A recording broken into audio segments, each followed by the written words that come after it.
கர்த்தருடைய நாமம் மகிமைப்படுவதாக. இந்த புதிய நாளுக்காய் கர்த்தரை நன்றியோடு ஸ்தோத்திரிக்கிறேன். இந்த புதிய நாளின் தியானத்துக்காய் எடுத்துக்கொண்ட வசனம் உபாகமம் 7வது அதிகாரம் 6வது வசனம். நீ உன் தேவனாகிய கர்த்தருக்கு பரிசுத்த ஜனம், பூச்சக்கரத்தில் உள்ள எல்லா ஜனங்களிலும் உன் தேவனாகிய கர்த்தர் உன்னை தமக்கு சொந்தமாயிருக்கும்படி தெரிந்து கொண்டார். கர்த்தருடைய வாக்கை கேட்டு அவருடைய உடன்படிக்கையை கைக்கொள்வோம் என்றால் சகல ஜனங்களை பார்க்கிலும் நாம் அவருக்கு சொந்த ஜனமாயிருப்போம். கர்த்தர் விரும்புகிற பரிசுத்த ஜாதியாய் நாம் வாழ பூர்ணமாய் ஆண்டவருடைய கரத்தில் நம்மை ஒப்பு கொடுப்போம். கர்த்தரால் தெரிந்து கொள்ளப்பட்டவர்களால் நம்மை தெரிந்து கொண்ட ஆண்டவருடைய சமூகத்தில் பூர்ணமாய் நம்மை ஒப்பு கொடுப்போம். அவரே நம்மை ஆசீர்வதிப்பார். ஜெபிப்போமா.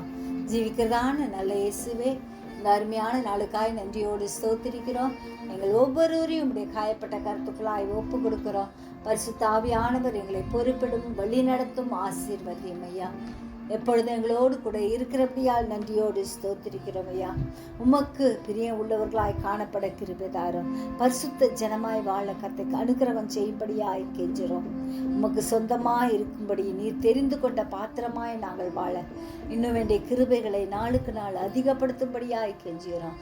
தூரத்திலும் சமீபத்திலும் இருக்கும் உடைய பிள்ளைகளை பாதுகாப்பீராக. தேவைகளையெல்லாம் சந்திக்கும்படியாய் ஜெபிக்கிறோம். சிறியோர் முதல் பெரியோர் வரை ஒவ்வொருவரையும் ஆசீர்வதிங்க.